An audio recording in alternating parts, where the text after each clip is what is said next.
कहानी की शुरुआत में हम मॉरिस नाम के चोर को देखते हैं, जिसे बैंक चोरी के केस में गिरफ्तार करके उम्र भर की कैद के लिए दुनिया की सबसे सिक्योर जेल अल्काट्रास में ले जाया जा रहा है। अल्काट्रास एक ऐसी जेल है जिसे समंदर के बीच एक छोटे से आइलैंड पर बनाया गया है। यानी अगर कोई कैदी जेल तोड़कर भागने की कोशिश भी करे तब भी वो भाग नहीं सकता, क्योंकि आगे उसका रास्ता पानी रोक लेता है। इसीलिए इस जेल को दुनिया की सबसे सिक्योर जेल का दर्जा हासिल था। यहां सिर्फ दुनिया के टॉप क्रिमिनल्स को रखा जाता है। लेकिन जल्द ही इस जेल का रुतबा मिट्टी में मिलने वाला था, क्योंकि अब इस जेल में एंट्री हो चुकी थी फ्रैंक मॉरिस नाम के एक शातिर चोर की, जो पहले भी कई बार जेल तोड़कर भाग चुका था। लेकिन इस बार मॉरिस थोड़ा घबरा गया, क्योंकि ये जेल बहुत ही ज्यादा सिक्योर थी। मगर मॉरिस को यहां अपनी पूरी जिंदगी बिल्कुल भी नहीं बितानी थी। वो जल्द से जल्द इस जेल से भागना चाहता था। जेल में एंटर होते ही मॉरिस भागने की सोचने लगा। मॉरिस को सर से पांव तक फुल चेकिंग करके उसे एक सेल में लॉक कर दिया जाता है। एक गार्ड आकर मॉरिस से कहता है, वेलकम टू अल्काट्रास, और यहां से होती है फिल्म की असली कहानी शुरू। तभी अचानक एक बेल बजती है और सभी सेल के गेट्स ऑटोमेटिकली खुल जाते हैं। अफसर कैदियों को बाहर बुलाते हैं। इस जेल का डिसिप्लिन भी बहुत सख्त था। कैदियों को साफ सफाई और अपने टाइम पर सेल में जाने के रूल्स को फॉलो करना होता है। सब एक जैसा यूनिफॉर्म पहनकर लाइन में ब्रेकफास्ट खाने आ जाते हैं। मॉरिस के सामने लिटमस नाम का एक कैदी होता है। मॉरिस पूछता है, मुझे तो कांटा ही नहीं मिला, अब मैं नूडल्स कैसे खाऊंगा? लिटमस उसे कहता है, अबे ये तेरा घर नहीं है, जो तुझे मिला है उसे चुपचाप खा ले। तभी वुल्फ नाम का एक खतरनाक कैदी मॉरिस को चिढ़ाने लग जाता है। वुल्फ रे जेल में हर एक कैदी तंग था। वो यहाँ हर एक कैदी पर अपनी मनमानी चलाता था और उस पर बलात्कार के ढेर सारे केस भी दर्ज थे। इस जेल में एक से बढ़कर एक खतरनाक कैदी रखे जाते हैं। यहाँ लिटमस मॉरिस से थोड़ा खाना मांगता है। ये सुनते ही मॉरिस उसे अपनी प्लेट दे देता है। जब मॉरिस टेबल के नीचे से देखता है तो उसे पता चलता है कि लिटमस खुद खाना नहीं खा रहा, बल्कि वो चूहे को दे रहा है। रात को एक गार्ड मॉरिस को वार्डन के पास ले जाता है।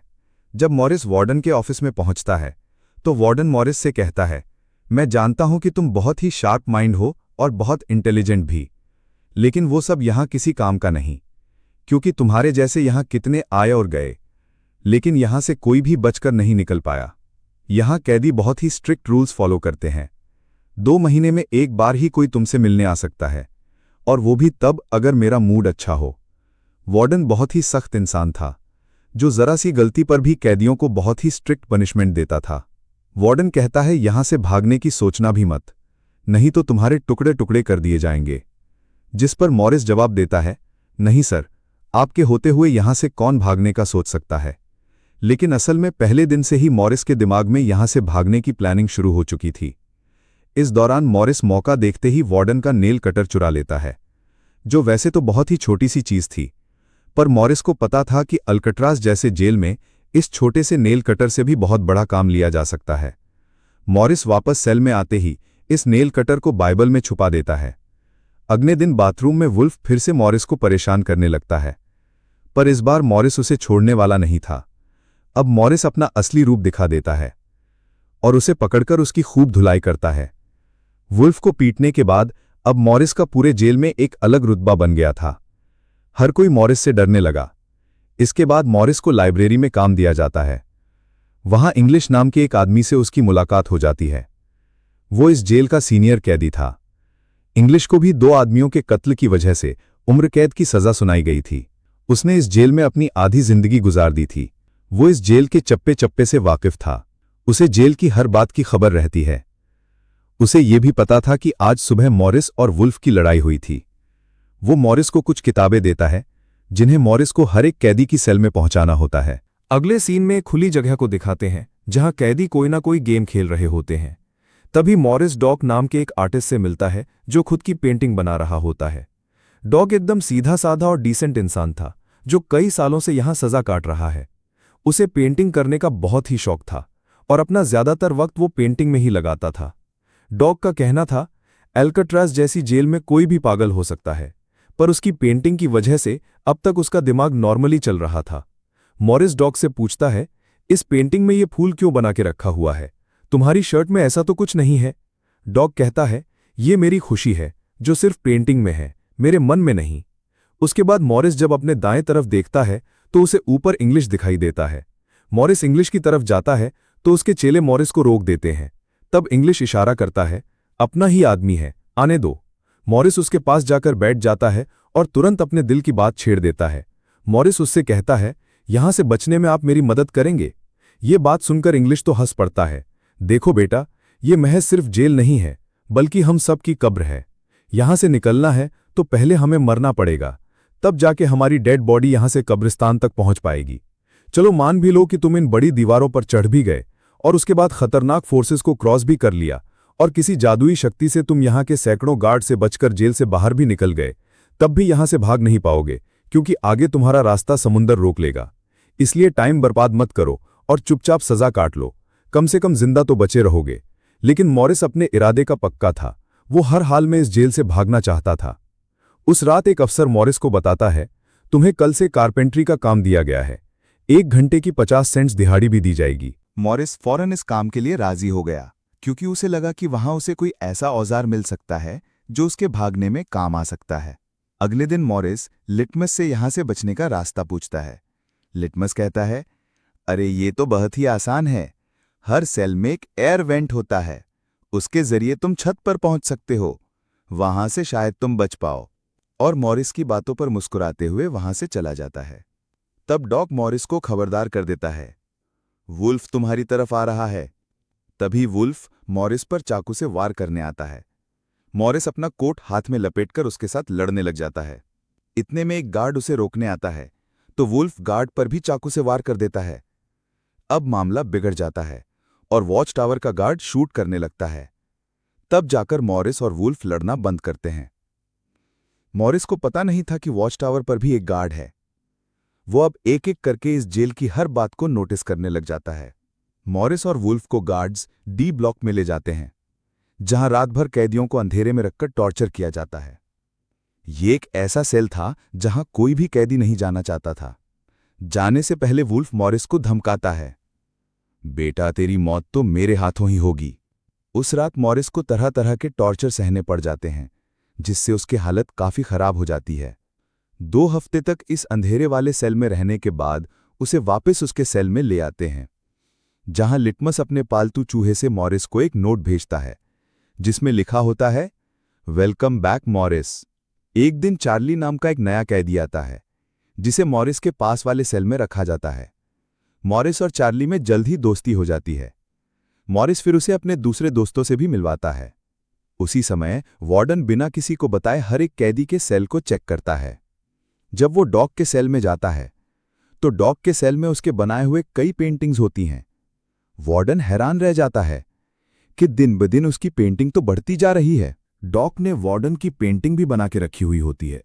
उसे देखकर वार्डन मुस्कुराने लग जाता है, लेकिन पता नहीं क्यों अगले दिन वार्डन डॉक के सेल में बनाई गई सभी पेंटिंग्स को बाहर फेंकने का गार्ड्स को ऑर्डर देता है। वार्डन के इस फैसले ने डॉक को अंदर से पूरी तरह तोड़ दिया, क्योंकि डॉक सिर्फ अपनी पेंटिंग के सहारे ही जिंदा था। वो अपनी बनाई हुई हर एक पेंटिंग से बहुत प्यार करता था, क्योंकि यहां उसकी सिर्फ एक ही खुशी थी, और वो भी उस बेचारे से छीन ली गई। मॉरिस उसे समझाता है, कोई बात नहीं, वो सिर्फ पेंटिंग ही तो थी, तुम और भी बना सकते हो। लेकिन डॉक इस सदमे से बाहर नहीं आ पा रहा था। अगले दिन उसे देखकर मॉरिस गार्ड से कहता है, प्लीज डॉक पर नजर रखिए, वो बहुत ही परेशान दिख रहा है, कहीं वो खुद को नुकसान न पहुंचा ले। फिर गार्ड मॉरिस को कहता है, तुम अपने काम से काम रखो। डॉक को भी मॉरिस के साथ कारपेंट्री का काम दिया जाता है। तभी डॉक छुपकर मॉरिस की जेब में कुछ रख देता है। उसके बाद वो एक गार्ड को बुलाता है और कारपेंट्री के लिए दी गई कुल्हाड़ी से अपनी 3 उंगलियां काट लेता है और कहता है, जिन उंगलियों से मैं पेंट नहीं कर सकता उनकी मुझे जरूरत नहीं है। ये कहकर वो चिल्लाने लग जाता है। तब गार्ड उसे पकड़ कर ले जाते हैं। मॉरिस देखता है कि डॉक ने उसके कोट में वही फूल डाल दिया है जिससे उसने अपनी पेंटिंग बनाई थी। शायद वो मॉरिस को बताना चाहता है, इन लोगों ने मेरी खुशी मुझसे छीन ली। मॉरिस डॉग की कटी हुई उंगलियां उठाकर एक डिब्बे में डालता है और गार्ड को देखकर कहता है, जाओ अपने वार्डन को दे दो, वो इसे देखकर बहुत खुश होगा। अगले दिन मॉरिस अपने सेल में बैठा होता है। तभी वो देखता है कि एक कॉकरोच एयर वेंट के अंदर जा रहा है, जिससे उसे अंदाजा हो जाता है यहां से बाहर जाने का कोई रास्ता जरूर होगा। इतने में इंग्लिश आकर बताता है, डॉक ने खुद की उंगलियां इसलिए काटी क्योंकि उसकी पेंटिंग करने की परमिशन रद्द कर दी गई थी। इसीलिए उसने तंग होकर अपनी उंगलियां काट लीं। ये जानकर मॉरिस को बहुत गुस्सा आता है। अगले दिन डाइनिंग हॉल में वार्डन मॉरिस से पूछता है, तुम इस डॉग को इतना सपोर्ट क्यों कर रहे हो? वो कहता है, ऐसा कुछ नहीं है। ये कहकर मॉरिस वापस टेबल पर जाकर बैठ जाता है। वहां उसकी मुलाकात दो भाइयों जॉन और क्लैरेंस से होती है, पर मॉरिस उनसे ऐसे बात करता है जैसे वो उन्हें पहले से जानता हो। जॉन और क्लैरेंस दरअसल ये दोनों किसी और जेल में मॉरिस के गैंग में थे। जॉन को अब जेल से भागने का काम आसान लगने लग जाता है, क्योंकि ये दोनों भाई मॉरिस की तरह शार्प माइंड थे, और अब ये तीनों जेल से भागने की प्लानिंग करना शुरू कर देते हैं। दोपहर को चार्ली की गर्लफ्रेंड उससे मिलने आती है। दूसरी तरफ इंग्लिश की बेटी उससे मिलने आई होती है। इंग्लिश अपनी बेटी को देखते ही उसकी आंखों में आंसू आ जाते हैं, क्योंकि उसकी बेटी उसकी गैर मौजूदगी में काफी बड़ी हो चुकी थी, और इंग्लिश को अपनी बेटी का बचपन न देख पाने का बहुत अफसोस था। दूसरी तरफ चार्ली को उसकी वाइफ बताती है, तुम्हारी माँ बहुत बीमार है और डॉक्टर कहते हैं कि वो 1 या 2 महीनों से ज्यादा नहीं बच पाएंगी। ये बात सुनकर अब चार्ली भी अल्कात्राज से भागने का सोचने लगता है, और इतने में गार्ड आकर कहता है, बात करने का समय खत्म हो चुका है। अब चार्ली बहुत परेशान होता है। वो उस रात मॉरिस से कहता है, अगर तुम यहां से भागने का प्लान बनाओ तो मुझे भी शामिल कर लेना। अगले दिन मॉरिस, चार्ली, जॉन और क्लैरेंस की मीटिंग होती है। तब मॉरिस उन्हें बताता है, हर सेल का एयर वेंट ऊपर छत पर खुलता है, और दूसरी बात ये कि ये जगह खारे पानी से भरे समुद्र के बीच है, जिसकी वजह से दीवारें कमजोर हो गई हैं। मेरे पास एक नेल कटर है और मैंने खुदाई पहले से शुरू भी कर दी है। अगर मैं थोड़ा थोड़ा करके खोद दूं और एक छोटा सा टनल बनाकर छत पर पहुंच जाऊं, तो इस जगह की जांच करने के बाद पता चल जाएगा कि यहां से कैसे भागा जा सकता है। जॉन पूछता है, रात को गार्ड्स को पता चल गया कि तुम अपने सेल में नहीं हो तो उन्हें शक नहीं होगा क्या? तभी क्लैरेंस बताता है, इस मसले का हल मेरे पास है। यहां मेरे पहचान का एक बार्बर है जो कैदियों के बाल काटता है। वो हमें बाल सप्लाई कर सकता है, और उसे यूज करके हम एक डमी हेड बनाकर उसे बेड पर लिटा देंगे, जिसके बाद अगर हम दीवार की सुरंग से निकलकर ऊपर छत पर भी होंगे तब भी गार्ड्स को शक नहीं होगा, क्योंकि हमारे सेल के बेड पर नकली सिर रखे होंगे। पर बात अभी भी वहीं अटकी हुई थी कि जेल से तो निकल जाएंगे, लेकिन समुद्र का पानी कैसे पार करेंगे? मॉरिस जॉन से कहता है, देखो, इसमें मुझे तुम्हारी मदद की जरूरत पड़ेगी। तुम तो क्लोजिंग डिपार्टमेंट में काम करते हो, वहां तुम्हें उन पुलिस अफसरों के लिए बनाए गए रेनकोट्स मिल जाएंगे, तो तुम कुछ रेनकोट्स चुराकर मुझे दे देना। हम उससे एक ट्यूब बोट और लाइफ जैकेट बनाकर समुद्र को पार कर सकते हैं। यहां चार्ली कहता है, भाई मुझे भी कोई काम दो, मैं भी तुम लोगों की मदद करना चाहता हूं। मॉरिस चार्ली से कहता है, जब मैं वेंटिलेशन की जाली खोदूं तो तुम पहरा देना, ताकि कोई गार्ड हमें देख ना ले, और जब तुम खोदोगे तब मैं पहरा दूंगा। मॉरिस का प्लान सभी को पसंद आता है और उसी रात से काम शुरू कर देते हैं। लेकिन दीवार खोदने के लिए नेल कटर बहुत छोटा था, जिसे चलाने में मॉरिस को बहुत जोर लगाना पड़ता था, और मॉरिस को दीवार खोदने में काफी मुश्किल हो रही थी। लेकिन वो धीरे धीरे उस होल को खोदने लगता है। अगले दिन वो खाने की टेबल पर अपने दोस्तों से कहता है, मुझे खुदाई के लिए एक बड़े औजार की जरूरत है। नेल कटर से दीवार खोदना बहुत मुश्किल हो रहा है। तभी मॉरिस ने अपने हाथ में चम्मच को देखते हुए उसके दिमाग में एक आइडिया आया। वो जानबूझकर चम्मच को अपने जूते पर घिसकर उसे गंदा कर देता है। उसके बाद मॉरिस ने गार्ड को बुलाया और कहा, ये चम्मच गंदा है, मुझे दूसरा चम्मच दो। बाकी लोगों ने भी गार्ड से उनका चम्मच बदलने की रिक्वेस्ट की। गार्ड को इसमें कोई गड़बड़ नहीं लगी और उसने फौरन चम्मच बदलने की इजाजत दे दी, जिसके बाद वो सीधा टेबल की तरफ बढ़ता है जहां एक और सिक्योरिटी गार्ड सीट पर बैठा होता है। पर जैसे ही वो टेबल पर रखे हुए चम्मच बदलने लगता है तो जॉन ने वहां मौजूद गार्ड को बातों में उलझा लिया, जिसका फायदा उठाते हुए मॉरिस ने एक के बजाय 2 चम्मच उठा लिए और एक को जेब में छुपा कर रख दिया, जिसके बाद वो सीधा अपने सेल में चला जाता है। रात को इंग्लिश जब उसे बुक देने आता है तो मॉरिस पूछता है, क्या यहाँ पर वेल्डिंग करने वाला कोई इक्विपमेंट मिलेगा? इंग्लिश समझ जाता है कि मॉरिस के सिर पर अब भी जेल से भाग निकलने का भूत सवार है। वो कहता है, मैं तुम्हें पहले भी बता चुका हूं कि तुम्हारी कोशिश बेकार हो जाएगी, क्योंकि तुम पकड़े जाओगे और शायद अपनी जान भी गंवा दोगे। इतने सालों में मुझे कभी भागने का ख्याल नहीं आया, क्योंकि मैं जानता हूं ये इम्पॉसिबल है, लेकिन तुम जिद्दी हो तो मैं क्या कर सकता हूं, करो कोशिश। लेकिन मॉरिस पर उसकी वार्निंग का कोई फर्क नहीं पड़ता। वो अगले दिन लिटमस से माचिस मांगता है और कहता है, अगर आप मेरी मदद करेंगे तो मैं आपके चूहे को अपने हिस्से का खाना हर रोज दूंगा।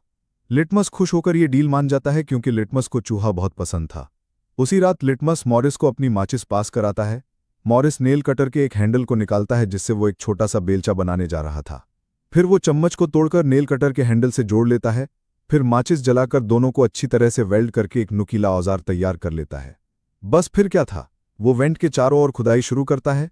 चार्ली पहरा देता है। अगर कोई गार्ड उस तरफ आया तो वो तुरंत सीटी मारकर मॉरिस को सिग्नल देगा। पर पहरा देते देते चार्ली की आंख लग जाती है और तभी वहां पर एक गार्ड आ जाता है। पर खुशकिस्मती से ऐन वक्त पर इंग्लिश ने बीच में आकर उस गार्ड का ध्यान भटकाया और दूसरी तरफ इंग्लिश की बातचीत सुनते हुए चार्ली की भी आंख खुल गई, लेकिन टेंशन में वो सीटी भी नहीं मार पाता, जिसके बाद वो कोई चीज गिरा देता है। तो मॉरिस उसका इशारा समझकर वेंट को कवर करके बेड पर लेट जाता है। गार्ड पूछता है, यहां कुछ जलने की स्मेल आ रही है। मॉरिस कहता है, सर आपके रहते मजाल है कि कोई स्मोक करेगा, मुझे तो कोई स्मेल नहीं आ रही है। उस गार्ड को भी ठंडक पहुंचती है कि चलो कोई तो मेरी कदर करता है। उसके जाते ही मॉरिस वेंट के चारों ओर कंक्रीट निकाल देता है, लेकिन वो देखता है कि वेंटिलेशन जाली के साथ पेच भी लगे हुए हैं जिसे काटने के लिए कोई शार्प औजार लगेगा। इस दौरान मॉरिस को जब भी बाहर जाने का मौका मिलता तब वो ग्रिल से निकले हुए सीमेंट को चुपचाप बाहर गिरा देता। अगले दिन कारपेंटर का काम करते हुए वो एक मेटल उठा लेता है जो चाकू की तरह शार्प है, लेकिन चार्ली उसे कहता है, मेटल डिटेक्टर से बचकर तुम इसे बाहर कैसे ले जाओगे। मॉरिस बहुत ही कॉन्फिडेंस से कहता है, वो सब मैं देख लूंगा। जब मॉरिस बाहर जाता है तो दरवाजे पर मेटल डिटेक्टर बजने लगता है। दरअसल मॉरिस मेटल को हाथ में उठा लाया था। गार्ड पूछता है, ये क्यों लेके जा रहे हो। मॉरिस कहता है, सर वो मैंने सोचा कि कपड़े टांगने के लिए इसे यूज करूंगा। गार्ड कहता है, ज्यादा होशियार मत बनो और वो मुझे दे दो। ये कहकर गार्ड वो मेटल उससे ले लेता है और मॉरिस को पूरी तरह चेक करके जाने देता है। लेकिन अपना हीरो तो हीरो है। दरअसल उसने 2 मेटल चुराए थे, एक हाथ में लाया था और दूसरा शूज में छुपा के रखा हुआ था। उस शार्प मेटल से वो ग्रिल को काट लेता है। अब बारी आती है गार्ड्स को चकमा देने के लिए नकली सिर बनाने की, जिसके लिए ये चारों अपनी जिम्मेदारी का काम करते हैं। चार्ली गार्ड से थोड़ा पेंट मंगवाता है। वो गार्ड से कहता है, मुझे आर्ट बनाने का शौक है। गार्ड भी इनकार नहीं करता और पेंट उसको लाकर दे देता है। मॉरिस उस होल से निकाले गए कंक्रीट को पीसकर एक पाउडर बनाता है। जॉन नाई की दुकान से बाल इकट्ठा करके लाता है और क्लैरेंस लाइब्रेरी से पुरानी किताबें इकट्ठा कर लेता है। सारा सामान इकट्ठा होने के बाद मॉरिस पानी और पुराने मैगजीन का इस्तेमाल करके एक डमी सिर बनाने लगता है, जिसके ऊपर पेंट और नकली बाल लगाकर बिल्कुल रियल दिखने वाला एक नकली सिर तैयार कर लेता है। साथ ही साथ मॉरिस ने अपने प्लान को और मजबूत करने के लिए नकली कार्डबोर्ड बनाए, जिससे कोई शक नहीं कर पाएगा कि सामने की दीवार में किसी ने सुरंग बनाई है। एक रात मॉरिस ने अकेले ही ऊपर जाने का फैसला किया, जिसके लिए उसने अपनी बनाई गई नकली खोपड़ी को बेड पर रखा और उसे गर्दन तक कंबल से ढक दिया। जिसके बाद वो नकली कार्डबोर्ड लेकर सुरंग से बाहर निकल आता है। वहां मॉरिस पाइप्स को पकड़कर धीरे धीरे ऊपर छत पर चढ़ जाता है। दूसरी तरफ चार्ली बाहर पहरा दे रहा होता है। छत पर पहुंचने के बाद मॉरिस देखता है कि वहां ऊपर एक लोहे का ग्रिल है, जिस तक वो कूद कर भी नहीं पहुंच पाता। इसी बीच एक गार्ड आता है और चार्ली से पूछता है, इतनी देर रात तक तुम पेंट क्यों कर रहे हो और तुम्हारा दोस्त मॉरिस आज इतनी जल्दी क्यों सो गया। चार्ली कहता है, जी सर, आज मॉरिस कारपेंट्री का काम करते हुए थक गया था, इसलिए वो जल्दी सो गया। तभी अचानक गार्ड के हाथ से उसकी लाठी नीचे गिर जाती है। उसे उठाते हुए वो देखता है कि मॉरिस के बाल बहुत अजीब दिख रहे हैं। अब चार्ली डर के मारे कांपने लगता है। आज तो काम से गए। गार्ड मॉरिस के सेल के अंदर हाथ घुसाकर उसके बाल टच करता है तो मॉरिस पूछता है, क्या हुआ सर, मेरे बाल इतने खूबसूरत हैं क्या। लकीली ऐन वक्त पर मॉरिस नीचे आकर वहां लेट गया था। अगले दिन मॉरिस अपने साथियों को बताता है, छत पर एक रास्ता है, लेकिन उसे एक ग्रिल से बांध के रखा हुआ है और वो ग्रिल बहुत ऊंचाई पर है। मुझे एक और साथी की मदद चाहिए। तब जॉन कहता है, मैंने अपना वेंट पूरी तरह खोद दिया है, आज रात मैं भी वहां पहुंच जाऊंगा, दोनों मिलकर ग्रिल को खोलेंगे। उसी रात मॉरिस और जॉन अपने वेंट्स के जरिए छत पर पहुंच जाते हैं। जॉन मॉरिस को उठाता है और मॉरिस ग्रिल को पकड़ लेता है। जॉन देखता है कि यह लोहे का ग्रिल बहुत ही मजबूत है और उसे पूरी तरह से वेल्ड किया गया है। उसे निकालने का एक ही रास्ता है और वो है इसे ड्रिल मशीन से काटना। अगले दिन म्यूजिक क्लास में सभी अपनी अपनी मर्जी का इंस्ट्रूमेंट बजा रहे होते हैं। तभी मॉरिस की नज़र वहां रखे एक छोटे से पंखे पर पड़ती है, जिसे देखकर मॉरिस को लगता है वो इस पर काम करके एक ड्रिल मशीन बना सकता है। जिसके लिए वो चार्ली से कहता है, तुम किसी तरह करके इस पंखे को यहां से छुपा लो। चार्ली बड़ी आसानी से इस छोटे से पंखे को अपने इंस्ट्रूमेंट बॉक्स में छुपाकर रख लेता है। जब चार्ली बाहर आता है तो गार्ड्स उसके इंस्ट्रूमेंट बॉक्स को चेक भी करते हैं, लेकिन उन्हें पंखा नजर नहीं आता और चार्ली को जाने दिया जाता है। वो पंखा जैसे ही मॉरिस के हाथ लगता है तो मॉरिस उस पर काम करना शुरू कर देता है और कई घंटों बाद मॉरिस उस पंखे से एक ड्रिल मशीन तैयार कर लेता है। उस रात मॉरिस और चार्ली छत पर चढ़कर उस लोहे की रॉड को ड्रिल मशीन से काटने लग जाते हैं। ड्रिल की आवाज काफी तेज थी। इस आवाज को सुनकर गार्ड्स ऊपर आने लगते हैं, लेकिन तब तक मॉरिस ग्रिल का एक रॉड काट देता है और ड्रिलिंग की आवाज बंद हो जाती है। ड्रिल की आवाज बंद होने के बाद गार्ड उसे नजरअंदाज करके वापस चला जाता है। अब इन चारों ने भागने के लिए अपने सभी रास्ते खोल दिए थे, जिसके बाद वो मंगलवार की रात को दुनिया की सबसे सिक्योर जेल एल्काट्राज से भागने वाले थे, जिससे आज तक कोई भी नहीं भाग पाया था। अगले दिन फिर उनकी मीटिंग होती है, और वो भी मूवी हॉल में, जहां सब मूवी देख रहे होते हैं। मूवी की आवाज के बीच मॉरिस जॉन और क्लैरेंस से पूछता है, क्या तुम्हारा वेंट तैयार हुआ है? और उन रेनकोट्स का क्या हुआ जिससे हम ट्यूब्स और लाइफ जैकेट्स बनाने वाले थे? वो बताते हैं, सब तैयार है, हमारा डमी सिर भी एकदम रेडी है, बस बचकर निकलने की देरी है। अगली सुबह नाश्ते के दौरान मॉरिस ने डॉग के दिए हुए फूल को टेबल पर रखा। वार्डन ने जब इस फूल को देखा तो वार्डन उनकी टेबल पर आकर वहां रखे हुए फूल को मसल देता है। ये देखकर लिटमस को बहुत गुस्सा आता है, क्योंकि ये फूल डॉग का फेवरेट था और डॉग मर चुका था। लिटमस तो गुस्से में उस पर हमला करता है। एक तो तुमने डॉग को मार दिया और दूसरी तरफ तुम उसकी दी गई एक छोटी सी निशानी को भी नहीं छोड़ रहे हो। लेकिन जैसे ही वो वार्डन पर हमला करता है, उसे अचानक हार्ट अटैक आ जाता है और वो नीचे गिर पड़ता है। मॉरिस को वार्डन पर बहुत गुस्सा आता है और चारों उसी रात बच निकलने का फैसला करते हैं। मॉरिस आधी रात का इंतजार कर रहा होता है ताकि गार्ड्स का पहरा जरा कमजोर हो जाए, तब हम आसानी से बचकर निकल पाएंगे। तभी मॉरिस के सेल में इंग्लिश उसे कुछ बुक्स देता है, तो मॉरिस कहता है, आखिरी बार तुमसे हाथ मिलाना चाहता हूं। इंग्लिश समझ जाता है कि मॉरिस ने यहां से बचने का पक्का प्लान बना लिया है। वो चुपचाप यहां से चला जाता है, लेकिन फिर जो होता है वो मॉरिस ने बिल्कुल भी नहीं सोचा था। वार्डन अचानक उसके सेल को चेक करने आता है, जैसे वार्डन को किसी ने उसके प्लान के बारे में बता दिया हो। मॉरिस बहुत ज्यादा घबरा जाता है, क्योंकि इतने महीनों की मेहनत के बाद उसकी मेहनत पर पानी फिरने वाला था। वार्डन ने मॉरिस के सेल के हर एक कोने को चेक करने का हुक्म दिया। गार्ड मॉरिस के सेल की हर एक चीज को चेक करता है, लेकिन मॉरिस कोई आम कैदी नहीं था, बल्कि उसने एकदम साफ और परफेक्ट प्लान बनाया था, जिसे वार्डन तो क्या, बल्कि वार्डन का बाप भी नहीं पकड़ सकता था। यहां तक कि गार्ड ने जब खास उस जगह से सूटकेस हटाया जहां मॉरिस ने सुरंग करके भागने का रास्ता बनाया था, तो वहां भी मॉरिस नहीं पकड़ा गया, क्योंकि उसने पहले से ही एक नकली कार्डबोर्ड बनाकर दीवार में बिल्कुल बारीकी से फिट कर दिया था। जब वहां कुछ नहीं मिलता तो वार्डन और गार्ड चले जाते हैं, लेकिन गार्ड बताता है, मॉरिस और चार्ली रात भर बातें करते रहते हैं, मुझे तो दाल में कुछ काला लग रहा है। वार्डन कहता है, ठीक है, कल तुम मॉरिस का सेल चेंज कर दो, जिससे वो दोनों न साथ रहेंगे और नहीं बातें कर पाएंगे। अगले दिन ब्रेकफास्ट के टाइम पर वुल्फ मॉरिस को फिर धमकाता है और मॉरिस से कहता है, आज रात तुम्हारी आखिरी रात होगी। मॉरिस अपने साथियों से कहता है, ये गधा ठीक कह रहा है, आज रात यहां मेरी आखिरी रात ही होगी। लेकिन दोपहर को ही वुल्फ मॉरिस पर चाकू से वार करने जाता है। तभी इंग्लिश बीच में आकर वुल्फ को पकड़ लेता है। दरअसल इंग्लिश भी मॉरिस की मदद करना चाहता है, वो कामयाब हो या ना हो, लेकिन इंग्लिश मॉरिस के काम में मदद करना चाहता है। उस रात मॉरिस, जॉन, क्लैरेंस और चार्ली ने अपने अपने वेंट के रास्ते से निकलकर ऊपर छत पर मिलने का फैसला किया। यहां तो चार्ली अपने साथियों के साथ भागने के लिए राजी हो जाता है, लेकिन फिर जैसे ही वो सेल में पहुंचता है तो उसे घबराहट होने लगती है। सेल में अकेला बैठकर उसने प्लान में शामिल न होने का फैसला किया और उसके बाकी 3 साथी अपने अपने वेंट के रास्ते से निकलकर ऊपर छत तक पहुंच जाते हैं। वो तीनों काफी देर तक चार्ली का इंतजार करते हैं, लेकिन काफी टाइम गुजरने के बाद जब उन्हें लगता है कि चार्ली नहीं आएगा, तो वो चार्ली को छोड़कर निकलने का फैसला कर लेते हैं।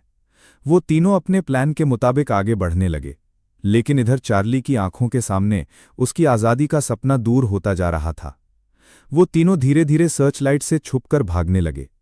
इस तरह से वो छुप छुप कर बिल्डिंग के एंड पर पहुंच जाते हैं। तभी सेल में बैठे चार्ली के दिल में जोश आता है और वो भी भागने का इरादा कर लेता है। वो अपने वेंट के रास्ते से निकलकर ऊपर छत तक पहुंच जाता है, लेकिन अब बहुत देर हो चुकी थी, क्योंकि वो अकेला वहां ऊपर के उस दरवाजे तक नहीं पहुंच पा रहा था। यानी उसने अपनी आज़ादी का मौका डर की वजह से गंवा दिया था। दूसरी तरफ वो तीनों छत पर लटके पाइप की मदद से नीचे जमीन पर आ जाते हैं और टावर में बैठे सिक्योरिटी गार्ड की नज़रों से बचते हुए जेल की आखिरी दीवार तक पहुंच जाते हैं। और फिर वो तीनों बारी बारी उस फेंस की दीवार पर चढ़कर जेल से बाहर निकल आते हैं। अब वो तीनों तेजी से दौड़ते हुए समंदर के किनारे आ गए फिर वो तीनों रेनकोट को निकालकर उसमें मुंह के जरिए हवा भरने लग जाते हैं। मुंह से भरने में उन्हें काफी टाइम लग रहा था, लेकिन इसके अलावा उनके पास कोई दूसरा रास्ता नहीं था। इसीलिए वो तीनों अपनी पूरी जान लगाकर जैसे तैसे करके रेनकोट से बनी ट्यूब बोट को आखिरकार फुला देते हैं और बोट को पानी में डाल देते हैं। इस तरह से ये तीनों अल्कट्रास के रुतबे को मिट्टी में मिलाते हुए भाग जाते हैं। अगली सुबह एक गार्ड हर सेल को चेक कर रहा होता है। शुरुआत में गार्ड को सब कुछ नॉर्मल दिखाई देता है, लेकिन जब वो चार्ली के पास पहुंचते हैं तो चार्ली अपने सेल में भूत की तरह खड़ा हुआ था और मन ही मन में खुद को ताने दे रहा था कि काश कल रात को थोड़ी सी हिम्मत जुटा लेता तो शायद मैं भी बाकी लोगों के साथ बचकर निकल जाता। गार्ड पूछता है, तुम्हारा दोस्त इतनी देर तक क्यों सो रहा है? ये कहकर वो मॉरिस के सेल में जाकर उसे आवाज देता है, लेकिन मॉरिस की तरफ से कोई जवाब नहीं मिलता तो गार्ड को गुस्सा आ जाता है और वो सेल खोलकर उसे बालों से पकड़कर उठाने की कोशिश करता है। लेकिन जब गार्ड उसे जोर से ऊपर की तरफ खींचता है तो सिर नीचे गिर जाता है। ये देखकर गार्ड के पैरों तले जमीन ही खिसक जाती है, क्योंकि मॉरिस अब सेल में नहीं बल्कि बाहरी दुनिया के मजे ले रहा है। बेड पर तो उसने अपना डमी हेड छोड़ दिया था, जिसके बाद पूरे अल्काट्रास में सायरन बजने लग जाते हैं। पूरे जेल में ये बात फैल गई कि जेल से कुछ कैदी भाग चुके हैं, जिसके बाद वार्डन जेल के चप्पे चप्पे में उन तीनों को ढूंढने लगता है। जब वो तीनों जेल के अंदर नहीं मिलते तो वार्डन समुंदर में एक सर्च ऑपरेशन चलाता है। वार्डन को यकीन नहीं होता कि वो तीनों बचकर कैसे निकल गए। उसे लगता है जरूर तीनों पानी में मरे होंगे, पर अंदर ही अंदर वार्डन जानता था कि वो तीनों बहुत ही स्ट्रांग थे। उन तीनों ने समुंदर के पानी को पार करके अब आज़ादी का सांस ले रहे होंगे। वार्डन पर हेडक्वार्टर के अफसर सवाल पर सवाल उठा रहे होते हैं, तुम क्या सो रहे थे जब वो तीनों बच निकले? वार्डन बहुत ही टेंशन में होता है, लेकिन तभी वहां पर वार्डन को डॉग का वही फेवरेट फूल मिलता है। इसका मतलब ये था कि मॉरिस वार्डन से डॉग का बदला भी लेना चाहता था।